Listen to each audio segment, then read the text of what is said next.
Менің атым Елді. Менің атым Аруна. Бүгін біз сендерге қой туралы айтып береміз.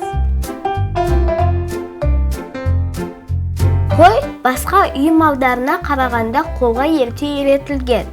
Сол себепті қой шаруашылығы ежелден кең тараған шаруашылық түрі болып есептеледі. Қой көшпелі өмір салтына да, отырықшылыққа да жақсы бейімделген. Сондай-ақ малдың бұл түрі басқа түліктермен салыстырғанда жуастығымен ерекшеленеді.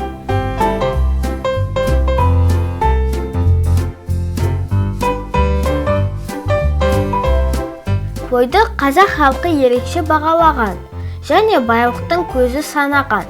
Қой байлық, жылқы сәндік деген сөз сол себепті айтылса керек. Сонымен қатар, мал өсірсең қой өсір, өнімі оның көл-көсір деген сөз де бар. Бұл қойдың қаншалықты өнімді, тіршілікке пайдалы мал екенін айқындайтын сөз. Расымен, қой малының еті уыз да, сүті бал, жүні жібек, елтірісі алтын.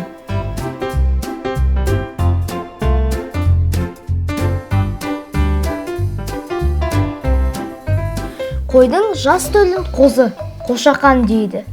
Мақайғаның марқа, 6 айдан асқанын тоқты. Жастан асқан ұрғашысын тұсақ, аналығын саулық, аталығын қошқа дейді.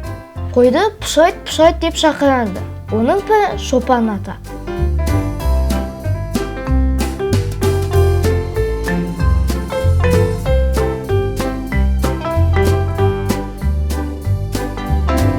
Ешкі де үнемі қоймен қатар айтылатын түлік. Ешкінің серкесін қойды бастап жүру үшін өсіреді.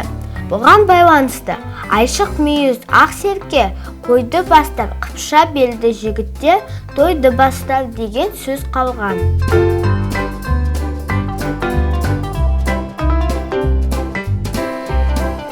Ешкіні шөре деп шақырады. Төлін лақ дейді. 6 айлық төлін бөтче. Жасқа толған еркегін шықыраз, сергештік, ұрғашысын туша. 2 жастағы ұрғашысын шыбыш деп атайды. Ешкінің пірі Шекшек ата.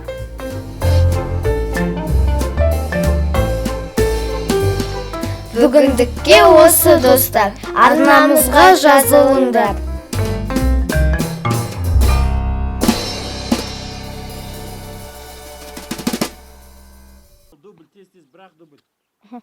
Сәлем достар, менің атым Аруна.